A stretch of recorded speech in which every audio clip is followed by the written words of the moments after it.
Mm. What up, y'all? What up? Create your destiny. Create your destiny with language. With language. I think I've got a lot to say about this. We've talked about language a lot on this show. It's something that I'm really passionate about. Um, Linguistics and what the role words play, sentences, labels, roles, categories, social categories, the labels we apply to things. Um, I think it's a big deal. I don't think we don't talk enough about it. I like to say that words are spells. I said that in the last episode, and I meant it. I'm going to explore that even further a little bit today. Um, and by exploring a bit more, I want to say that words are grounding and leading at the same time. Words are grounding and leading at the same time. What does that mean exactly? Um, absent words, we'd be in a condition much more vague and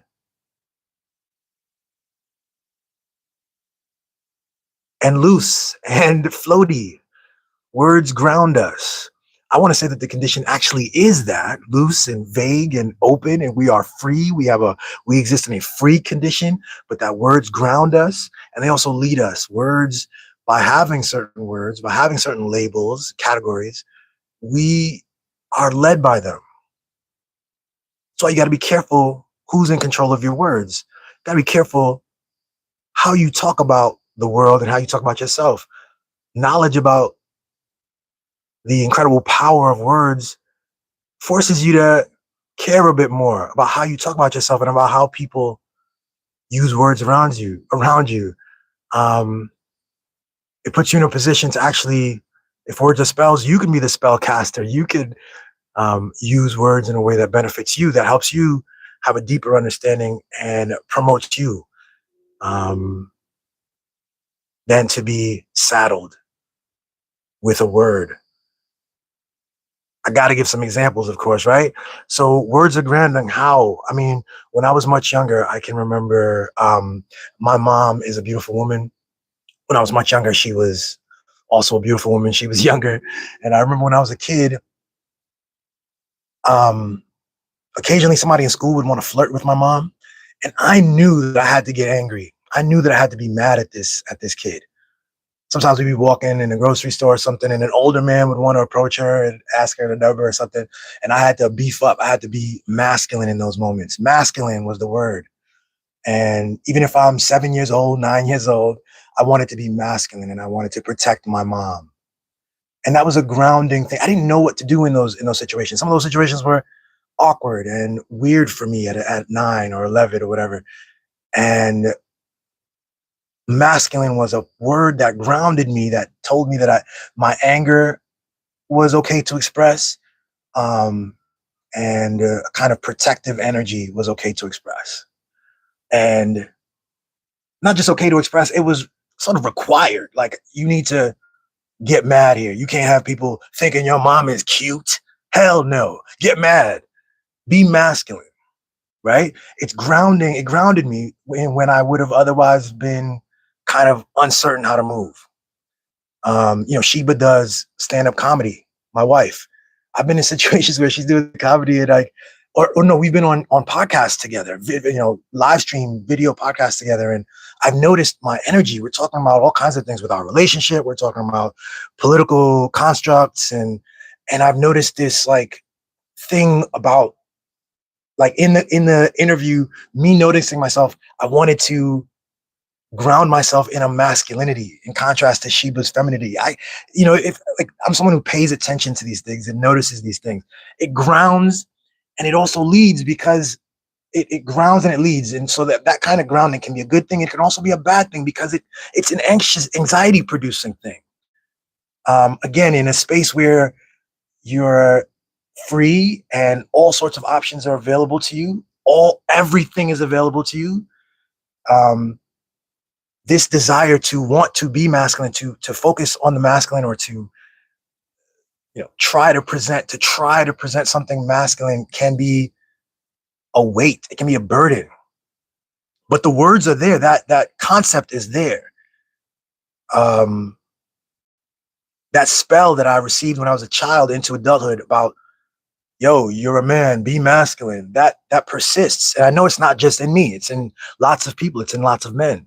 I mentioned this too a couple years ago. We went to a drag brunch breakfast thing, and um, I got to notice, as someone who thought that had no homophobia in his person, I noticed for a few moments this kind of anxiety around the whole situation, trying to be masculine in a room full of like drag performers and people having fun, queer people, and thinking about my presentation and what that looked like. This was a grounding concept that at first you think, and I think a lot of men deal with this. We deal with this. It helps us know how to move. It helps us to know we can be stoic, we can be angry and this and that. But it also is a weight, and it also pulls us away from the moment. It pulls us away from being present. Just a word, a concept that's masculine can do that to us. We're bigger than masculine. We're human. I'm masculine and I'm feminine. And so are you. And you might say, some people when I was younger might want to reject that. No, I'm not feminine at all. I'm masculine. No, that's wrong. See, those are two words. Those are concepts. And all they are is two concepts. They're concepts that arose in opposition to each other. They are contrasting concepts. That's how concepts work. Like they come up and then another one comes in contrast. It's like the cool kids and then there's the goth kids, right? And the goth kids are not like the cool kids because they don't all dress the same. They're like, oh, the cool kids all dress the same, and they got their little clique, and they're all similar, and they all follow and do the same thing. So the goth kids come off and do something different. It only takes a couple of years or whatever, and all of a sudden the goth kids are all looking the same because it's contrast. Now they have a standard that they're all meeting. And so the words are grounding and they're leading us. It's powerful to know that you're actually the full thing. All these concepts are merely concepts. You're actually the full thing. But you have to know what language is doing, what words are doing. It's even more powerful than this. I mean, quick example. I mean, I want to get through this, but a quick example of Matt Miller, the former State Department person. After he left the Biden administration in the State Department, he made clear that he was like, yeah, actually, it was Israel that was breaking all the ceasefires. I know I said that Hamas was breaking all the ceasefires. I said that for 2 years under the Biden administration, but it was actually Israel that was doing that. And he said all this, but he also said, look, at the time, I was working with a certain title. I had a title. I had some words before my name. I had a role, and I was playing that role. And that's what I was doing. And that's what governed my actions. That's what grounded me when I didn't know how to act. This was a challenging political moment, blah, blah, blah, blah, blah. My boss wants me to do something, and there's this other, moral crime happening. And I chose to stick with my title and my role and the words that I've associated with me. So that's some powerful stuff, actually. Words are very powerful. Words are very powerful. I gave the example yesterday about, first off, we talked about how reality is very complex and there's layers to truth. There's multiple layers to truth. You can talk about things and it can be true on one layer in a very abstract way or unspecific way. It can be true, but then there's value in having an even more complex story, a fuller story, a more nuanced story. And in order to have a more nuanced story, you'll need words. We talked about how, like, I gave the example, if I was like visiting a farm, I'm visiting a farm, and the farmer goes away for a second or goes away for a couple hours. And I witnessed the horses all leave. Somehow I left the gate open, or the farmer left the gate open, and the horses run away. Whole big mess. They run over stuff. The fight happens. Several of them leave. And okay, so boom. Oh shit. The farmer comes back and he's like, what happened?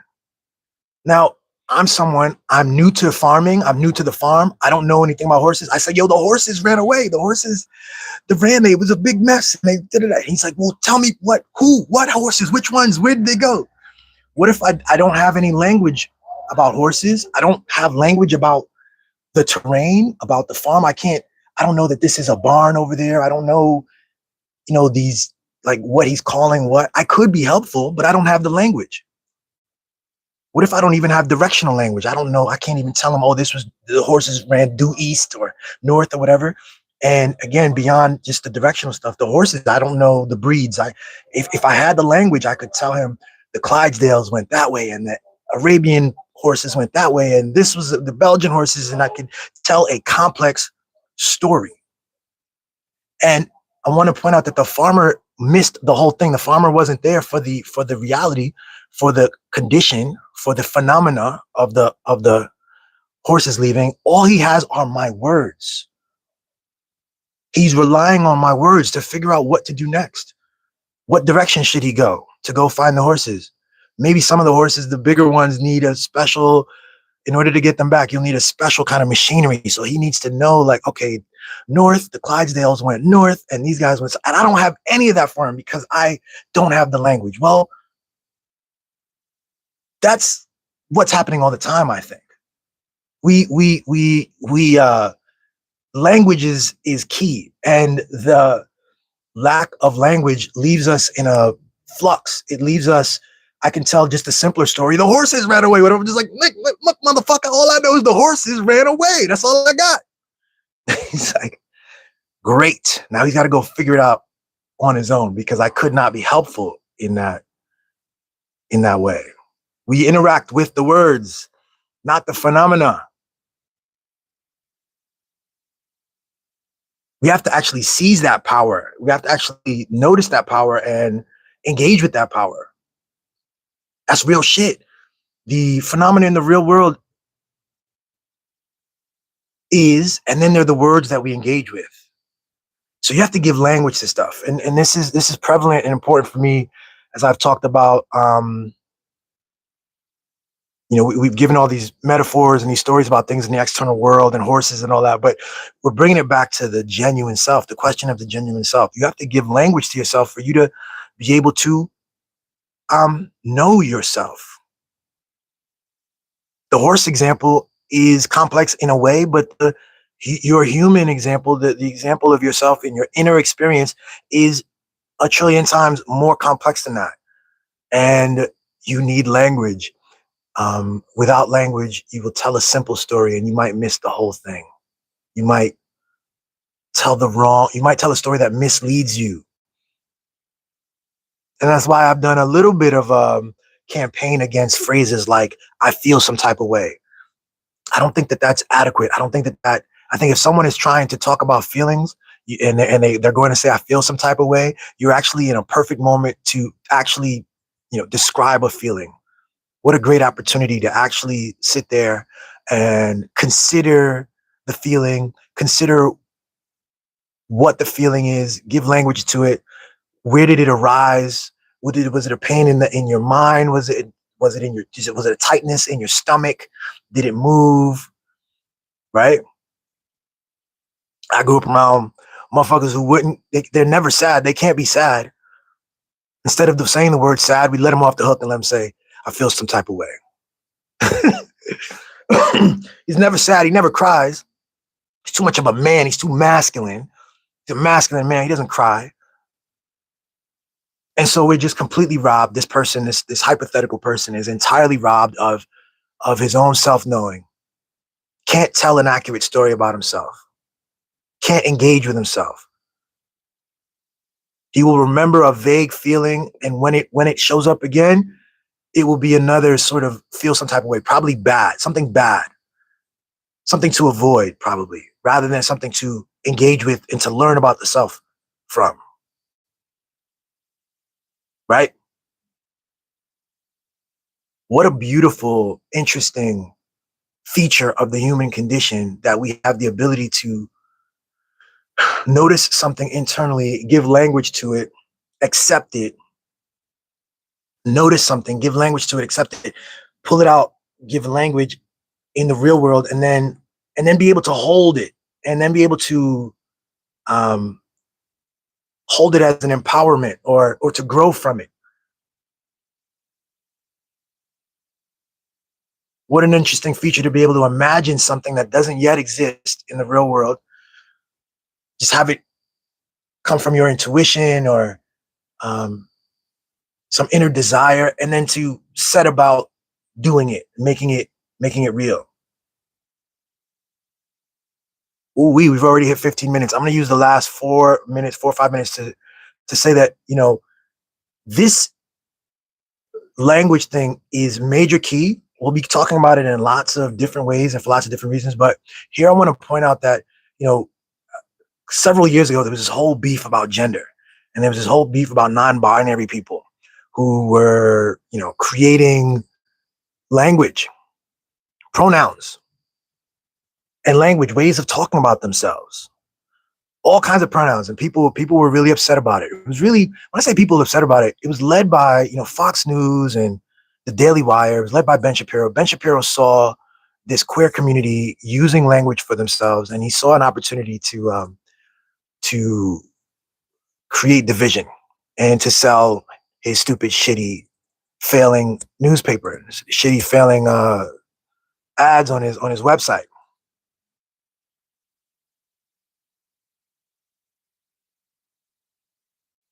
Ben Shapiro has a story. He insists that Americans engage with his story. He looks out at the world with his perspective and his commitments and his biases and his ignorance. And he looks out and he insists that men are supposed to smoke cigars. Him and his buddies would do that on the show often. They'd be in a room smoking fucking cigars like men, with flannel shirts and button down flannel. And this is what men do. If you have a penis, if you're male, you should sit with your legs open, smoking cigars, talking about sports, complaining about women, that this is manly. But in the queer community, for non-binary people, there are several people, millions of people, for whom this narrow depiction of masculinity or maleness or manhood doesn't fit for them. It's just not them. It doesn't make sense. It's not real for them. And so that window there where all these pronouns were popping up, you're looking at a community empowering themselves with language. And one of the first problems people might have is, they might have a bias against the queer community in the first place. They might have a story, story that says that queerness is wrong in the first place. So you don't want to support anything, but that's like a whole other bag of nonsense, right? Really what's happening, you have humans. There are people. I have a neighbor who just moved, a man, identifies as a man, but he's very feminine. He's queer. He knows that he's feminine. We were actually talking. I was helping him with his final days before he moved out, get some stuff out, and just got to know him a little better. And he was like, yeah, he tried to be masculine growing up. It was tough. I forget where he grew up. Might have been Chicago or Virginia. I can't remember. Anyway, he tried to be masculine. He tried to fit the boxes. He tried to fit the story, the language that was given to him about how he should be, but it's not the case for him. He's kind of androgynous, possibly leaning femme. The setup, Ben Shapiro's setup, would require that he has to compete on the terms of strengths and cigar smoke, and like this is a disadvantage for him. That's not who he is. That immediately disadvantages him if you require that of him. It would be some fake kind of shit, He shows up, hey, what's up, little fellow kids? Trying to be masculine when he isn't. He is what he is. And he's a grown man in his late 30s who has language that arises from him, and it validates him. It is accurate for him. So that whole political stretch, which it's died down a little bit. I know it'll pick up again whenever other things die down because the Fox News and the Ben Shapiro always needs new clickbait shit. But like you're looking at a liberatory experience, a liberatory phenomena of language, of humans using the creative and magical power of language to set their identity and to be who they are. And that's what language does. And so I remember at the time, and I'll say it again now, I just remember I'm a bit dismayed at how we allowed people like Ben Shapiro to confuse us, to see this new language as a separation, to see this as a to chastise the new language, to chastise the people creating the language, and to not see that what was actually happening there was we're looking at the power of language. We're looking at this right that we all have to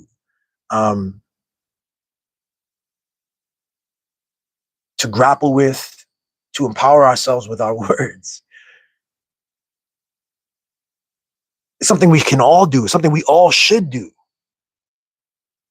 Queer, straight, otherwise, whatever.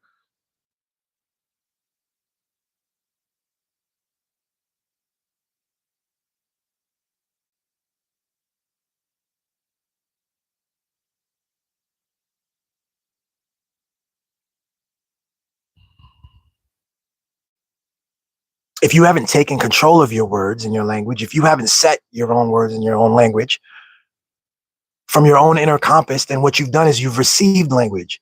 You've received labels and you've received categories. And you've been told how to participate in this game, in this human game, in this living game. You've been given the terms. Sort of like the farmer who comes to the farm and I've given him a story about the horses. I gave him a limited story. He's like, well, give me a complex story. Where is it? Where's the stuff? Where's the stuff? And I'm like, I don't know. Or I'm even malicious, like again, like the Daily Wire, I'm malicious. And I'm like intentionally giving him a vague, incomplete story. I'm not allowing, the full story.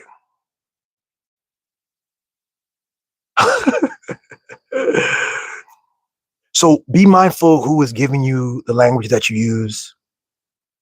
Be mindful and intentionally take the reins on this. Words are not just ephemeral things that we're speaking. They're not just letters and creative expression, devoid of meaning or consequence. The consequences are all around us. The magic of words are all around us. They govern our understanding. So be prepared to call things what they are from your vantage point, from your perspective, from your truth, from your awareness. Yeah, that's the message, yo. Create your destiny with your language. Don't let motherfuckers give you language, particularly for yourself. Particularly as we understand that, okay, we talk about all these things in the world. The one thing we know most is us. The one thing we have access to most, the thing we can describe truthfully and at its best truth is us. Me. I know things in the world, but I know me. And I am best when I have the language for me. Yeah. Check out the rest of the YouTube channel and subscribe. I see the God in you. Create your destiny through your language.